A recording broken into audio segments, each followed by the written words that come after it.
Hi, and welcome to another episode of Hot Takes with me, the Silver Fox. Now, we have one story but split across two articles. The first article I'm just going to touch on just to give you an idea of the numbers. And then the other article will be to see what Humza Yousaf is being urged to do about it. But when I show you the numbers, it is actually spectacular. It is something that will surprise people because it is not just a little bit lower than you expect. It is vanishingly small. It is an astoundingly small number.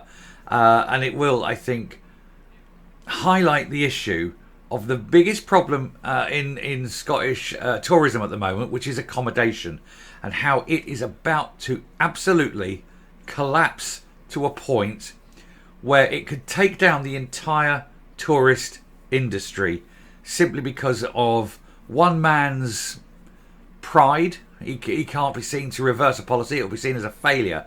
Hubris, in fact, indeed, would be a better word for it. And the sort of single-minded obsession that the SNP have in maintaining that they're never wrong, which is why they will never reverse a policy. But we'll take a look at this, and honestly, these numbers make for, I absolutely say, astonishing reading when you see, to put them into perspective of where we are. And once we've looked at those numbers, we'll move across onto the other one. But here goes. So this one's from the Herald, first of all, very quickly. It's a longer piece, but I'm only going to go into the first bit here. But Scotland's short-term lets. Glasgow and Edinburgh numbers are low. And you have no idea how low they truly are. It is astonishingly low. So only a fraction of Scotland's short-term let operators have signed up for the new licensing regime, new figures reveal. Scotland's largest city has received just 78 applications for licences under new short-term lets licensing legislation. This is the Scottish Government's own figures.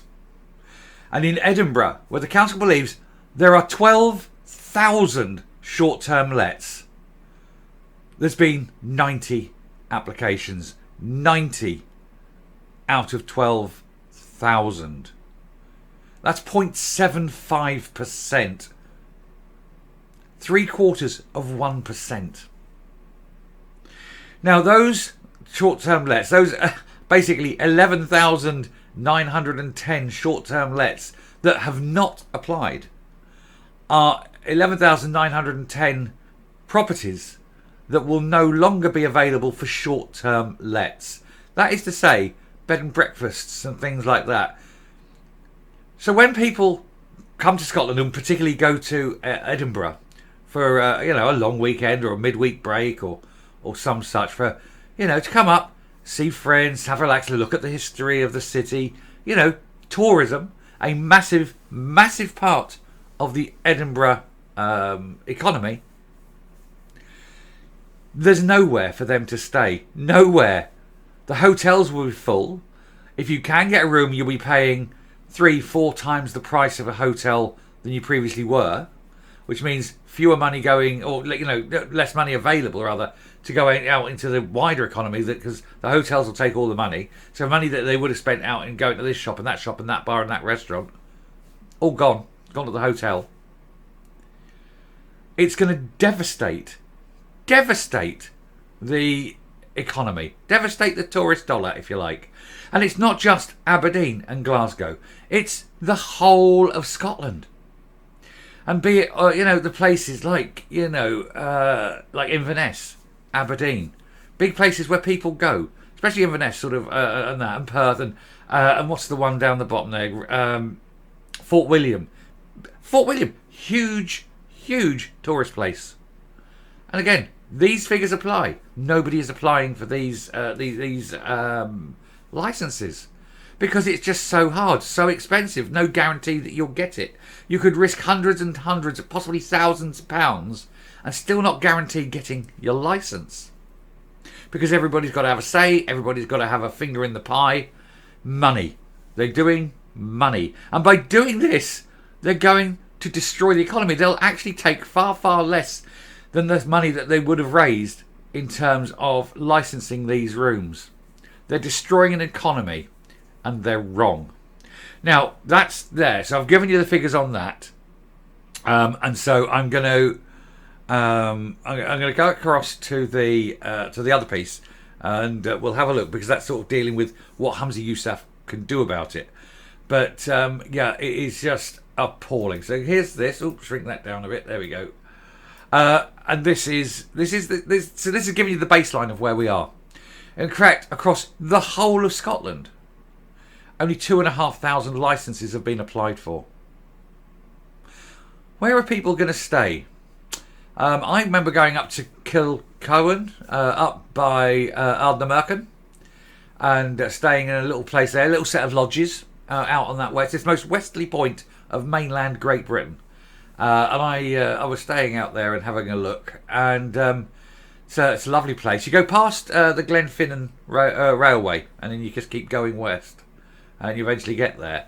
Beautiful place. We stayed in these lodges, as I say, midsummer, towards the end of June. It was a few years ago. It was the end of June, before COVID and all that.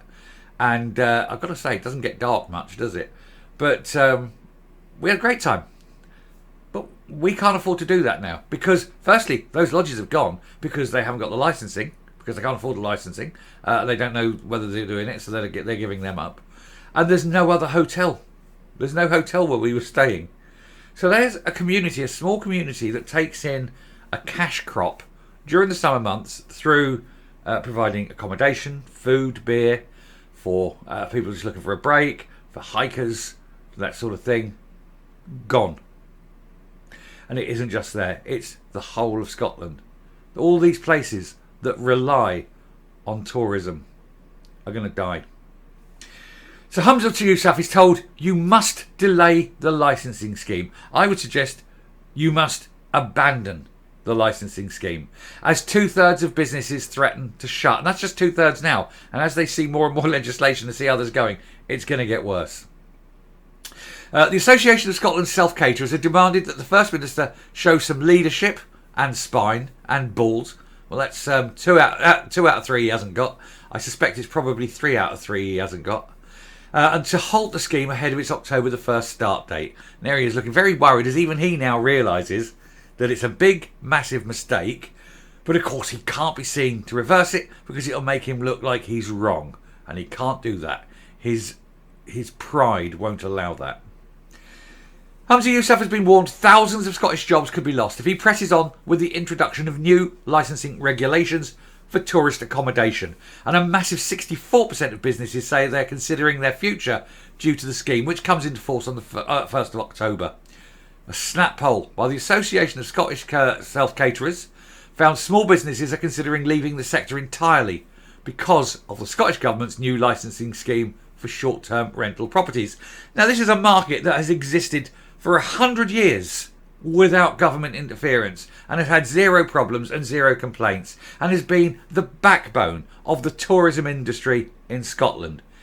And now the SNP have got involved. They want to put their political apparatchiks in every business, and it's utterly destroying it.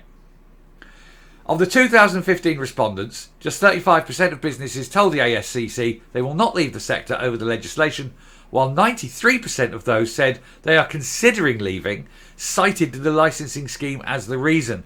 Businesses will not be able to continue operating if they have not applied to the scheme for a licence before the October the 1st deadline.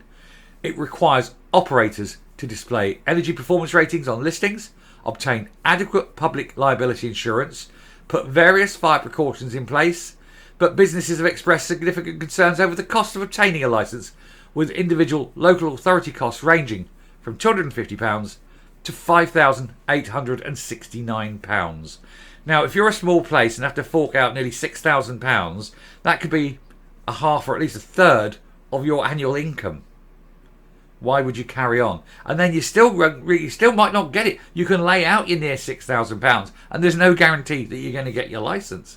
And the thing is, it's not a single licensing board. You have to go and individually do it with the fire this, the energy that, there's something else there, the insurance there. Now, let's be honest, most places are already going to have fire precautions, be it smoke detectors and fire extinguishers and things anyway. They're going to have them anyway, regardless, because they want to protect their properties.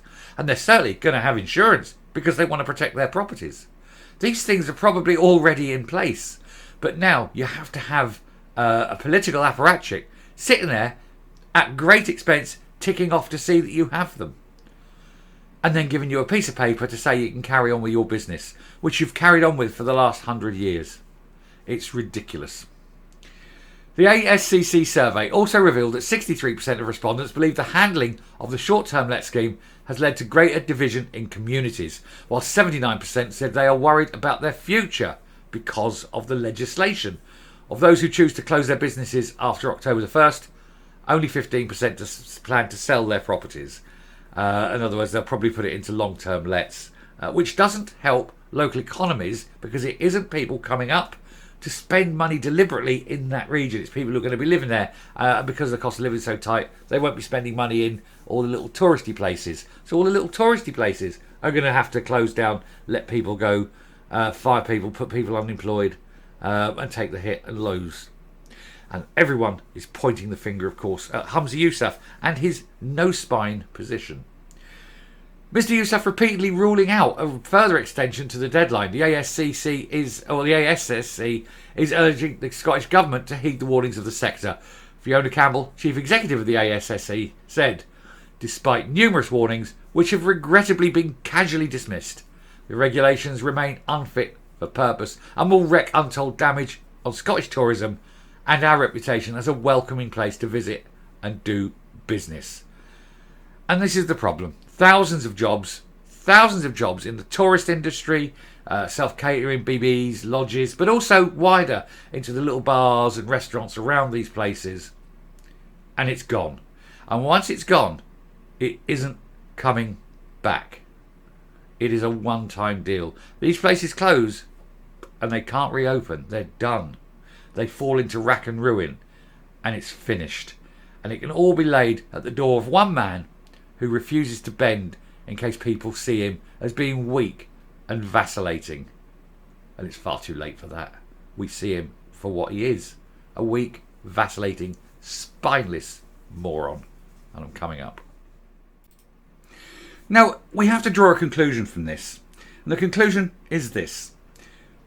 We know what the problems are.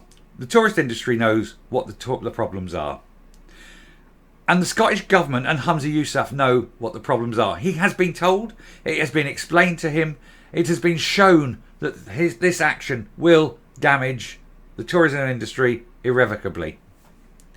He knows it's going to happen.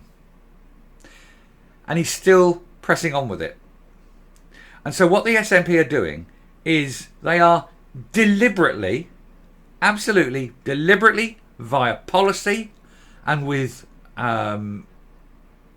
with full knowledge of what they're doing, purposefully destroying the Scottish tourism industry. And you have to ask why. And I think, in conclusion, they're doing it deliberately to drive people into poverty, to drive people into misery, to show how terrible and poverty-stricken and miserable it is as part of the union, so that they can then come along and say, but if we were out of the union, it'd be a whole different thing and life would be so much better. Blaming the English and showing them a utopian future. The very tactics, as I say repeatedly, it's the tactics of the National Socialists of Germany, who also deliberately destroyed economies in order to make themselves look better. That's what Humza Yousaf and the SNP are doing.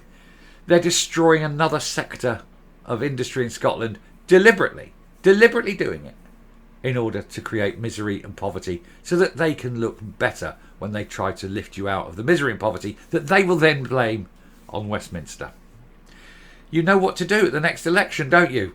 If you are an SNP voter and you are going to be losing your job because of this policy, keep ticking the SNP box, because you're choosing this. If you're an SNP voter who is in that industry and you're suddenly made unemployed and miserable, you can't blame Westminster for this. You blame yourself for voting SNP. But please do keep voting SNP, because I want you to see how miserable you're going to be, because this isn't the only industry that they're trying to destroy. And if you're not a complete numpty, don't vote SNP. Change your vote. Vote something else. Doesn't matter what. just not SNP. Anyway, I'm done on this. I'm just going to finish this video because I think it's self-explanatory how damaging this party is for everyone. And they absolutely need to be removed from power as soon as possible, because this is only the current industry. You have to see what they're going to be picking on next to deliberately destroy the next one. Thank you very much for listening. I do hope this video has been illuminating, and I really hope that you think it's worth pressing that subscribe button. I think it is. I think it's an excellent video, and I want you to hit that button to show me that you think it is as well. 40%, 35 to 40% of my videos are watched by regular viewers who have subscribed, but about 60 to 65% of you regular viewers don't hit the subscribe button. I'd like that to change. I'd like that to be done and turned. So do please hit that button. And until next time, stay safe, stay well, and for heaven's sake, get rid of the SNP before they come after your business. Bye.